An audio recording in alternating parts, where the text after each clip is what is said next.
आप सभी को मेरा नमस्कार। उत्तर प्रदेश के हाथरस में सत्संग कार्यक्रम में दुखद घटना हुई, जिसमें भगदड़ से 121 से अधिक लोगों की जान चली गई। इस घटना ने पूरे देश को झकझोर कर रख दिया है। पीड़ितों में बड़ी संख्या में महिलाएं और बच्चे भी शामिल थे। सत्संग का संचालन भोले बाबा के नाम से मशहूर एक संत कर रहे थे, जिनका असली नाम सूरज पाल है। भोले बाबा, जिन्हें हरि भोले बाबा के नाम से भी जाना जाता है, कासगंज के पटियाली गांव के निवासी हैं। उन्होंने वही अपना आश्रम बनाया है और पश्चिमी उत्तर प्रदेश में उनके बहुत से अनुयायी हैं। बाबा संत बनने से पहले यूपी पुलिस में नौकरी करते थे। 2006 में उन्होंने यूपी पुलिस की नौकरी से वीआरएस, जो कि एक ऐसी योजना है जिससे एक कर्मचारी रिटायरमेंट की तारीख से पहले ही अपनी इच्छा के अनुसार रिटायरमेंट ले सकता है, इन्होंने ले लिया था और इसके बाद वे अपने गांव में ही रहने लगे थे। इसके बाद वे गांव-गांव जाकर भगवान की भक्ति का संदेश देने लगे और उन्हें दान भी मिलने लगा। धीरे धीरे उनके सत्संग का आयोजन होने लगा और लोकप्रिय हो गए। भोले बाबा अपने सत्संग के लिए जाने जाते हैं, जहां वे अपनी पत्नी के साथ अपने अलग सफ़ेद सूट पैंट पहनकर आध्यात्मिक प्रवचन देते हैं। दोस्तों, इस भगदड़ के 3 मुख्य कारण थे, जिनमें से पहला था बाबा के चरण स्पर्श। भक्तों में बाबा के चरण छूने की होड़ लग गई। वे सेवकों के प्रतिबंध तोड़कर भाग खड़े हुए, जिससे यह दुर्घटना हुआ।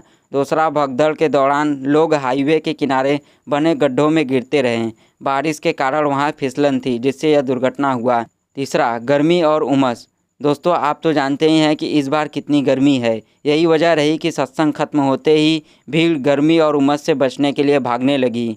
उत्तर प्रदेश के पूर्व मुख्यमंत्री और सपा प्रमुख अखिलेश यादव भी भोले बाबा के सत्संग में पहुंचे और उनका गुणगान किया। अखिलेश यादव के एक्स प्रोफाइल के मुताबिक वे 3 जनवरी 2023 को भोले बाबा के सत्संग में पहुंचे थे। इस दौरान अखिलेश वहां काफ़ी देर तक रुके।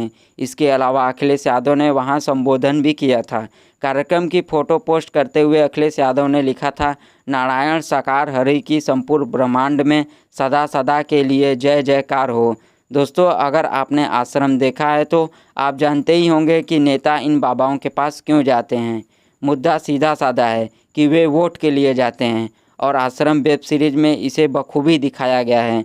इस घटना के बाद नेताओं और राजनेताओं की भूमिका पर सवाल उठाए जा सकते हैं, जो अक्सर अपने फायदाओं के लिए ऐसे बाबाओं के पास जाते हैं।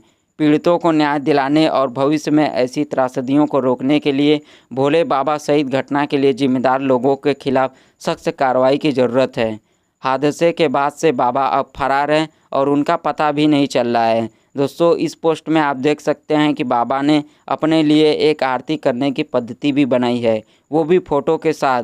दोस्तों, ये आम बाबाओं जैसा बिल्कुल नहीं है, क्योंकि ये कोट पैंट पहनकर सत्संग करते हैं और मूर्ख लोग इन्हें बाबा समझते हैं। दोस्तों, मरने वालों में महिलाओं की संख्या ज़्यादा बताई जा रही है, वही सत्संग में पुरुषों से ज़्यादा महिलाएं थीं। इससे पता चलता है कि आज भी हमारे देश में ऐसे पाखंडी बाबाओं की कमी नहीं है, जो ऐसे लोगों को बेवकूफ़ बनाते हैं। जहां एक तरफ हमारे देश में बेटी बचाओ बेटी पढ़ाओ, महिला सुरक्षा अधिकार जैसे कई योजनाएं और महिलाओं के कल्याण के लिए कई अन्य योजनाएं देश की सरकारों द्वारा पहले ही शुरू की जा चुकी है, लेकिन इस हादसे में मरने वाली महिला भी किसी की बेटी थी। ना तो इस हादसे से उसे बचाया जा सका और ना ही उसके पास इतनी शिक्षा थी कि वह अपनी शिक्षा के ज्ञान से इन ढोंगी लोगों को पहचान सके और उनसे दूर रह सके। दोस्तों, ये कहीं ना कहीं हमारे देश में महिलाओं की स्थिति को दर्शाता है कि महिला सुरक्षा और महिला जागरूकता के मामले में हमारा देश कितना पीछे है।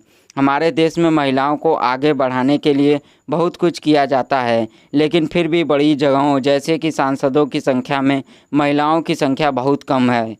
हमारे देश में अभी भी महिलाओं को और शिक्षित करने की ज़रूरत है, ताकि वह इन ढोंगी लोगों से दूर रह सकें और ऐसी दुखद दुर्घटना का शिकार ना बने।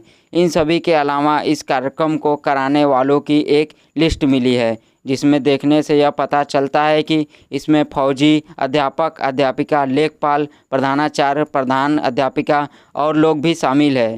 इन सभी का नाम और उनके पदों को देखने के बाद पता चलता है कि हमारे देश में मूर्खता कितनी हद तक है और इन पाखंडी बाबाओं का पढ़े लिखे लोग भी आंख बंद कर साथ दे रहे हैं। इतना सब होने के बाद भी देखना यह है कि सरकार इस घटना को लेकर क्या करती है। देखना यह है कि योगी सरकार इनके खिलाफ कोई कार्रवाई करती है या नहीं।